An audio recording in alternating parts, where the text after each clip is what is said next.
आज मुझे लड़के वाले देखने आए थे। मैं अभी कॉलेज के फर्स्ट ईयर में थी, लेकिन मेरा पढ़ाई में ज़्यादा मन नहीं लगता था और मैं पढ़ाई में ज़्यादा होशियार भी नहीं थी। इसलिए मेरी मम्मी पापा ने सोचा, जब आगे पढ़ना नहीं है तो बेटी की शादी करवा देते हैं। मम्मी पापा ने मुझसे जब पूछा, मैंने भी उनको हाँ कर दिया। मेरे घर पर लड़का और लड़के के मम्मी पापा आए हुए थे। मैं किचन में खड़े होकर लड़के को देखा तो लड़का देखने में बहुत ही हैंडसम था, लेकिन मेरे से 7 साल का बड़ा था। लेकिन मुझे इस बात पर कोई ऐतराज़ नहीं था। मैंने अपनी मम्मी पापा को पहले ही कह दिया था, मेरा पति देखने में सुंदर होना चाहिए, क्योंकि मैं भी बहुत खूबसूरत थी। जब मैं चाय लेकर सबके सामने गई, लड़का मुझे देखकर मुस्कुरा रहा था। मैंने भी थोड़ी सी स्माइल कर दी। लड़के ने मुझसे कोई भी बात नहीं करी। लड़के की मम्मी मुझसे सब कुछ पूछ रही थी, बेटी तुम कहाँ तक पढ़ी हो और तुम्हें क्या पसंद है, वगैरह वगैरह। उसी समय लड़के के माँ ने कहा, हमें लड़की पसंद है। अब आप लोग फ़ोन करके बता दीजिएगा कि आप लोगों को यह रिश्ता पसंद है या नहीं। मेरे पापा ने भी उसी समय कह दिया कि हमें यह रिश्ता पसंद है। कुछ समय बाद मेरी शादी हो गई और मैं विदा होकर अपने ससुराल चली गई। ससुराल में सारे रीति रिवाज करवाने के बाद घर वालों ने मुझे तैयार कर एक कमरे में बैठा दिया। कमरा फूलों से सजा हुआ था। ऐसा माहौल देखकर मुझे बहुत खुशी हो रही थी, क्योंकि सभी लड़कियां अपनी सुहागरात को लेकर बहुत सपने देखती हैं। मैं अपने पति का इंतज़ार करने लगी और सोचने लगी कि अपने पति से क्या बात करूंगी और क्या नहीं। यही सब सोच रही थी। इतने में किसी के आने की आहट सुनाई दी। मैंने शर्मा कर अपना सर झुका लिया। अंदर आते ही उसने कमरे की लाइट ऑफ कर दी और कमरे को बंद कर दिया और मेरे पास आकर बैठ गया। मैं सोचने लगी, इन्होंने लाइट क्यों ऑफ कर दी है। इतने में वह कहने लगे, हमारे खानदान में रिवाज है कि सुहागरात के दिन पति पत्नी एक दूसरे का फेस नहीं देखते हैं। मैंने सोचा यह कैसा रीति रिवाज है। फिर उसने बड़े ही प्यार से मेरे चेहरे पर पड़े घूंघट को उठाया और मेरे हाथ को पकड़कर उंगली में एक अंगूठी पहना दी। मैं भी खुश हो रही थी कि मेरा पति पहले रात को मेरे लिए अंगूठी लेकर आया है। उसके बाद उसने मेरा दुपट्टा हटा दिया। उसके स्पर्श से मैं बिल्कुल मदहोश हो गई। उसके बाद उसने मेरे शरीर के एक एक कपड़े को खोलने लगा। पहले तो मैं थोड़ा आनाकानी कर रही थी, लेकिन उसके बाद मैं भी उसका सहयोग करने लगी। फिर उसके बाद उसने अपने कपड़े खोलकर एक कोने में फेंक दिया। मुझे बहुत शर्म आ रही थी। फिर मेरे ऊपर मोहब्बत की बरसात करने लगा। मैं थक हार कर कब सो गई मुझे पता ही नहीं चला। जब सुबह मेरी आँख खुली तो बिस्तर पर पति नहीं था। मैं सोचने लगी, सुबह सुबह यह कहाँ चले गए। जैसे ही मैं उठी, बाथरूम में जाने लगी, इतने में मेरा पति कमरे के अंदर आया और बहुत हैरान परेशान था। कहने लगा, मुझे माफ़ कर देना, मैंने हमारी सुहागरात खराब कर दी। तुम्हारे कितने सपने होंगे इस रात को लेकर। फिर मेरे पति कहने लगे, दरअसल मेरे एक बहुत अच्छे दोस्त का एक्सीडेंट हो गया था और उसके पैर में काफ़ी चोट लग गई थी, जिस कारण मुझे उसके पास जाना पड़ा, क्योंकि वह यहाँ अकेले रहता है और मेरे ही ऑफिस में जॉब करता है। उसके माता पिता गांव में रहते हैं और उसकी अभी तक शादी नहीं हुई है, इसलिए मुझे मजबूरन जाना पड़ा। अगर ऐसे समय में उसका साथ नहीं देता तो क्या करता। इंसानियत नाम की भी कोई चीज़ होती है। उसके बाद मेरे पति बाथरूम के अंदर चले गए। कहने लगे, मेरे कपड़े बहुत ख़राब हो गए हैं, मैं नहा धोकर तैयार हो जाता हूँ। उसके बाद नाश्ता करके सो जाऊंगा। मेरे पति की बात सुनकर मेरे सर पर आसमान टूट पड़ा। मेरे पाँव के नीचे से धरती हिल गई। अगर मेरा पति रात भर अपने दोस्त के साथ था तो मेरे साथ सुहाग रात कौन मना रहा था? इतना घिनौना हरकत मेरे साथ किसने किया? मैं अगर किसी को बताऊंगी तो कोई मेरी बातों पर विश्वास नहीं करेगा। सब लोग मेरे ऊपर ही उंगली उठाएंगे, मुझे ही गलत ठहराएंगे, कहेंगे तुम्हारा ही कोई यार होगा जिसने तुम्हारे साथ रात बिताया है और तुमने उसके साथ अपना मुंह काला किया है। यही सब सोचकर मुझे चक्कर आ रहा था। मैं वहीं पर बिस्तर पर बैठ गई और सोचने लगी मैं क्या करूं, मेरे पति को यह बात बताऊं या नहीं। अगर बताऊंगी तो वह मेरे ऊपर विश्वास करेंगे कि नहीं। थोड़ी देर बाद मेरा पति नहा धोकर बाहर निकला। मैंने उनको बताने की बहुत कोशिश करी लेकिन बता नहीं पाई। उसके बाद मैं भी बाथरूम के अंदर चली गई और अपने शरीर को रगड़ रगड़ कर धोने लगी। मैं सोचने लगी पता नहीं किसने मेरे पवित्र शरीर को अपवित्र कर दिया है। मैं बाथरूम से बाहर निकली तो मेरा पति मेरा इंतजार कर रहा था।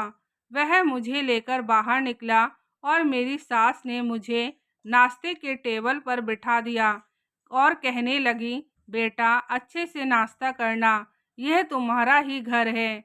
नाश्ता करने में बिल्कुल भी शर्माना मत और तुम्हें कुछ भी चाहिए तो मांगने में बिल्कुल भी हिचकिचाना मत।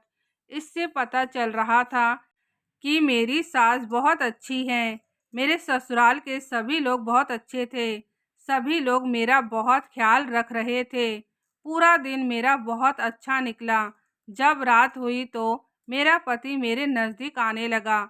मुझे कल की बात सोचकर घबराहट होने लगी। मुझे कुछ भी करने का मन नहीं कर रहा था। मैंने उसे कहा कि मेरी तबीयत ठीक नहीं है, मैं सोना चाहती हूँ, मुझे बहुत नींद आ रही है। मेरा पति कहने लगा, क्या बात है, तुम मुझसे नाराज़ हो क्या? कल मैं तुम्हारे साथ समय नहीं बिता पाया। मैंने उनसे कहा, ऐसी कोई बात नहीं है, बस मुझे कुछ घबराहट सी हो रही है। तो मेरे पति मुझसे हंसी मजाक करने लगे ताकि मेरा मूड ठीक हो जाए और कहने लगे, तुम्हें अच्छा नहीं लग रहा है तो तुम सो जाओ। इस चीज़ के लिए तो पूरी ज़िंदगी पड़ी हुई है, आज नहीं तो कल सही। उसके बाद मेरा पति भी लेट गया और एक कोने में मैं भी लेट गई और सोचने लगी आखिर मेरे साथ यह सब किसने किया है।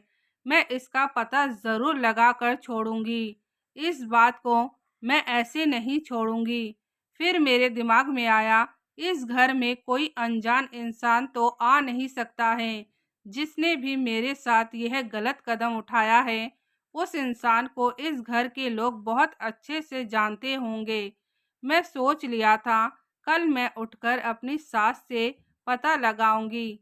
जब सुबह हुई तब मैं नहा धोकर अपनी सास के साथ किचन में चली गई और उनसे पूछने लगी, मम्मी परसों रात को हमारे घर पर कौन कौन था? मैंने मम्मी से इस तरीके से पूछा ताकि मम्मी को मेरे ऊपर कुछ शक ना हो। मम्मी की बातों से मुझे पता चला उस रात को घर पर मम्मी पापा, मेरी ननद और मेरा एक चचेरा देवर था जिसको मैंने अभी तक देखा नहीं था। मम्मी कह रही थी वह कद काठी और देखने में बिल्कुल तुम्हारे पति जैसा ही है। मैं समझ चुकी थी कि उसी ने मेरे साथ यह सब गलत किया है, लेकिन आखिर क्यों? उसको ये सब करके क्या मिला? मैं उसका इंतज़ार करने लगी कि कब मेरे घर पर आए और मैं उससे बात करूं। लेकिन मेरी शादी को एक हफ्ता गुजर चुका था, अभी तक घर पर नहीं आया था। मैंने अपनी सास से कहा, क्या मैं अपने उस देवर को देख सकती हूँ या उससे मिल सकती हूँ? तो मम्मी जी ने कहा, मैं उसको फ़ोन करके बुला लेती हूँ। ऐसे तो वह यहीं पर पड़ा रहता था, लेकिन पता नहीं एक हफ्ते से आ ही नहीं रहा है। मेरी सास ने उसे फ़ोन करके बुलाया जब वह मेरे सामने आया, वह हूबहू मेरे पति जैसा ही लग रहा था। मैंने उससे बात करने की कोशिश की, लेकिन वह मुझसे दूर भाग रहा था, जैसे मैंने उसकी कोई चोरी पकड़ ली हो। जब घर के सारे लोग इधर-उधर हो गए, तब मैंने उससे पूछा, तुमने आखिर मेरे साथ ऐसा क्यों किया? तुम्हें ये सब करके क्या मिला? तुम्हें बिल्कुल भी शर्म नहीं आई अपने ही भाई की पत्नी के साथ इतना गलत काम करते हुए? वह मेरी बातों का कुछ भी जवाब नहीं दे रहा था, लेकिन उसका चेहरा बिल्कुल पीला पड़ चुका था। मैंने उससे कहा, तुम साफ-साफ बता रहे हो या तुमने जो हरकत की है मैं सारे घरवालों को बता दूं?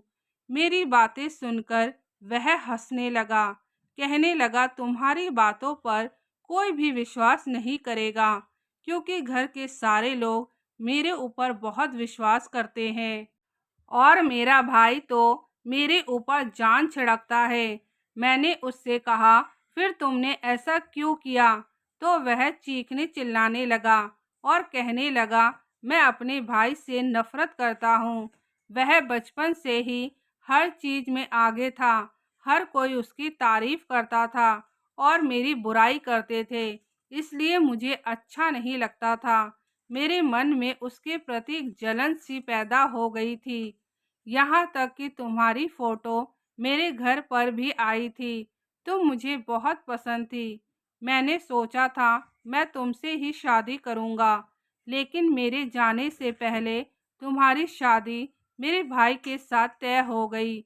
इससे मुझे बहुत बड़ा सदमा लगा और मैं उस समय सोच लिया था कि इसका बदला मैं ज़रूर लेकर रहूँगा। और देखो, मैं इसका बदला ले ही लिया। तुम्हारे साथ सुहागरात मैंने ही मनाया था और किसी को कानों कान खबर तक नहीं हुई। इतने में ही घर के सारे लोग वहां पर इकट्ठा हो गए और वह घबरा गया।